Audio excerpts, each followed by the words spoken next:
আজকে আমরা যে ঘটনাটা নিয়ে কথা বলবো সেটা এক মায়ের অন্ধবিশ্বাস আর এক তান্ত্রিকের ভয়ঙ্কর প্রতারণার গল্প।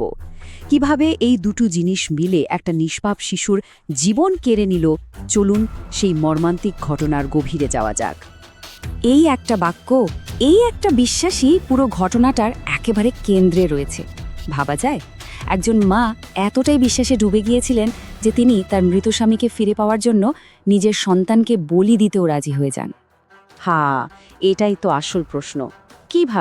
কিভাবে একজন মা, যিনি তার সন্তানকে সবচেয়ে বেশি ভালোবাসেন, তিনি তার হত্যাকারী হয়ে ওঠেন?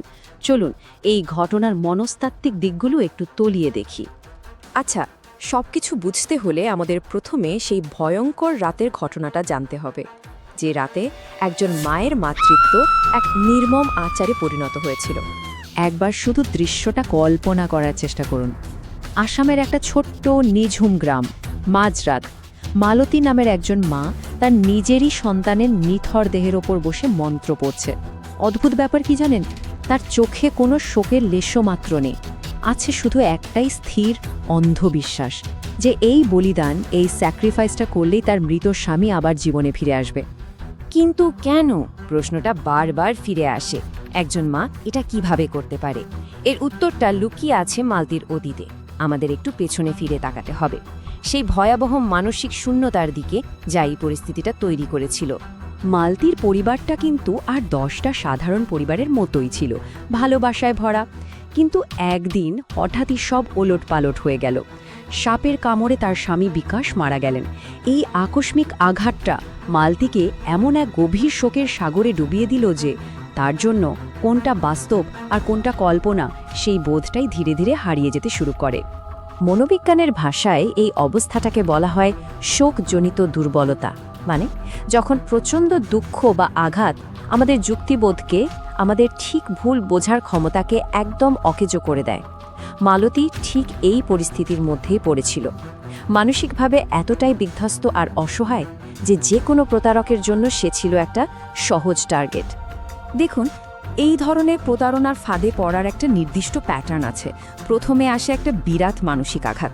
সেই আঘাত থেকে জন্ম নেয় তীব্র শোক। এই শোক মানুষের বিচার বুদ্ধি কেড়ে নেয়, আর ঠিক তখনই সেই মানুষটা যে কোনো একটা সমাধানের জন্য মরিয়া হয়ে ওঠে, তার সেই সমাধান যতই অবাস্তব হোক না কেন।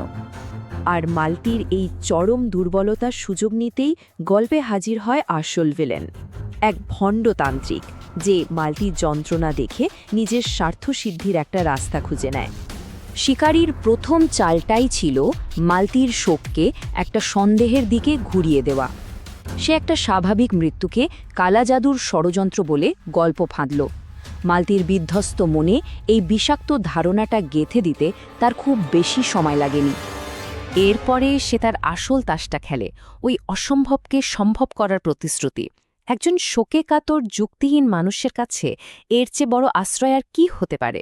তান্ত্রিক ঠিক এই সুযোগটাই নিয়েছিল। আর সেই দামটা ছিল কল্পনারও বাইরে, প্রাণের বদলে প্রাণ। তান্ত্রিকের দাবি ছিল স্বামীকে ফেরাতে হলে মালতীকে তার সবচেয়ে ভালোবাসার জিনিসটা বলি দিতে হবে, আর সেটা হলো তার নিজের সন্তান। এটা শুধু নিষ্ঠুরতা নয়, এটা ছিল এক মায়ের ভালোবাসাকেই তার বিরুদ্ধে একটা অস্ত্র হিসাবে ব্যবহার করা।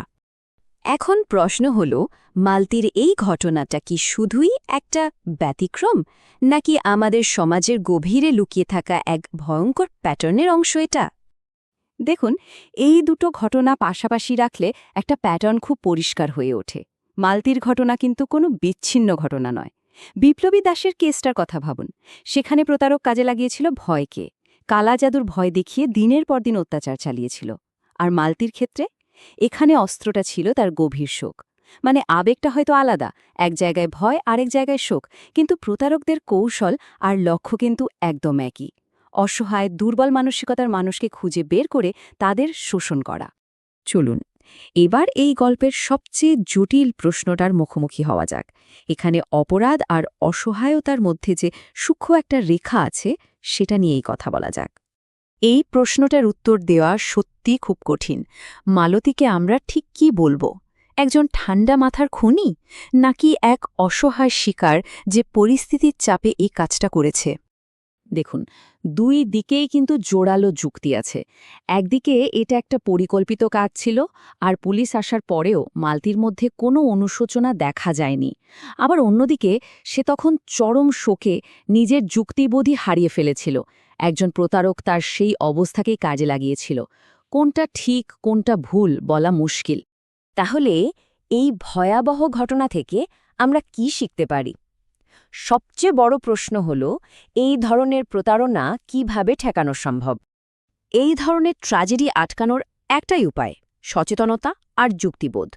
জীবনের সবচেয়ে কঠিন সময়, যখন আবেগ সবকিছুকে ছাপিয়ে যায়, ঠিক তখনই অবাস্তব প্রতিশ্রুতিগুলোকে প্রশ্ন করতে শিখতে হবে। আমাদের মনে রাখতে হবে, প্রতারকরা সব সময় মানসিক দুর্বলতার সুযোগ নেওয়ার জন্য ওত পেতে থাকে। তাই সন্দেহ হলে আশ্রয়তান্ত্রিকের কাছে নয়, আইনের কাছে নেওয়া উচিত। তো এই পুরো ঘটনাটা শোনার পর শেষে একটাই প্রশ্ন থেকে যায়, তাই না? যে আসল শয়তানটা কে? যে মানুষটা হাতে ছুরি তুলে নিয়েছিল সে, নাকি সেই লোকটা যে তার কানে বিষাক্ত মন্ত্রণা দিয়েছিল? এর উত্তরটা হয়তো আমাদের সবারই নিজেদের বিবেকের কাছে খুঁজতে হবে।